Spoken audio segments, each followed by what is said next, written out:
নাম রাসেল। গত 1 বছর ধরে তিশির জন্য এইভাবেই ফুল নিয়ে রাস্তায় অপেক্ষা করে। মনের কথাটা বলবো বলবো করেও কখনো বলা হয়ে ওঠেনি রাসেলের। আর এই হলো তিশি, রাসেলের একমাত্র ক্রাশ। রাসেলকে আদৌ তিশিকে মনের কথাটা আজকে বলতে পারবে?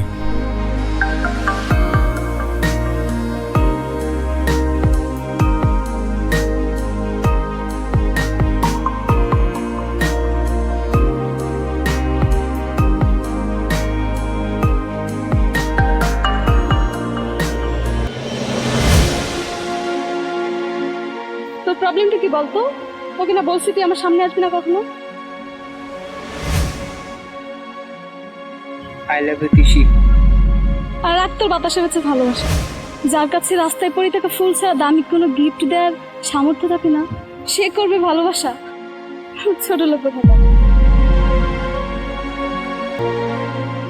আমি এখানে আসলাম তোকে একটা গুড নিউজ শোনানোর জন্য, কিন্তু তুই আবারও তিশির সাথে কথা বলছিস। তুই এসব বুঝবি না, আমি ওকে লাভ করি। আমি বুঝি না, যখন একটা ছেলেকে একটা মেয়ে এবং একটা মেয়েকে একটা ছেলে যখন পাত্তা না দেয়, তখন সেই ছেলেটি সেই মেয়েটির পেছনে এবং সেই মেয়েটি সেই ছেলেটির পেছনে ঘুরে ঘুরে কেন প্রেম জাহির করতে হবে? দেখ শামীম, জ্ঞান দিতে আসবি না। তুই এখান থেকে যা, আমারটা আমাকে বুঝতে দে। বাহ, একটা লোভী মেয়ের জন্য তুই আমাকে বললি তোরটা তোকে বুঝিয়ে দিতে। ওই দেখ, ওই দেখ, ওই ছেলেটাকে দেখতে পাচ্ছিস? ওই এলাকার ছেলে। ওর বাবার 2টা 10 তলা বাড়ি আছে, আরো অনেক টাকাও আছে। তবে তিশির থেকে ছেলেটার বয়স কমপক্ষে 7 থেকে 8 বছর বেশি হবে। চেহারাও তোর থেকে আমরি কিছু না, কিন্তু ওর অনেক টাকা আছে, যার জন্য তিশি ওর সাথে। শামীম, সেটাও দোষের কিছু না। জন্ম থেকে কাফনের কাপড় কিনতে কিন্তু টাকারই দরকার হয়। বাহ, কিন্তু সেই টাকার জন্য যদি কোনো মানুষ তার মনুষ্যত্ব, তার বিবেক, তার লজ্জা সবকিছু বিক্রি করে দিয়ে ভালোবাসা কিনতে চায়, তাহলে সেটা দোষের। তুই বলতে চাস ওই ছেলের সাথে তিশি আছে কারণ ওই ছেলের টাকা আছে? তিশি ওইরকম মেয়ে নয়। 101 বার টাকার জন্যই। প্রমাণ চাই তো? চল দেখ।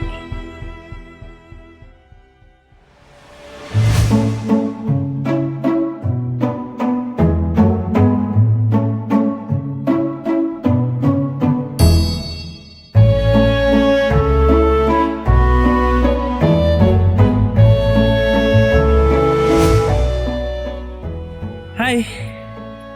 তুমি কি তোমার বন্ধুর হয়ে ঘরকালি করতে আসছো? আরে না না, আমি তোমাকে একটা গুড নিউজ দিতে এসেছি। রাসেল তো লটারিতে 1 কোটি টাকা পেয়েছে। ওকে এখনো বিষয়টা জানানো হয়নি। মজা করছো আমার সাথে? আল্লাহর কসম, সত্যি টাকাটা পেয়েছে। এই নিউজটা ওকে এখনো পর্যন্ত জানানো হয়নি। আমি চাই তুমি নিজে গিয়ে ওকে এই নিউজটা জানাও। ঠিক করেছো। আমিও বেচারিটার সাথে অনেক খারাপ বিহেভ করেছি, ঠিক হয়নি আমার। আচ্ছা যাই, গিয়ে নিউজটা দিয়ে আসি।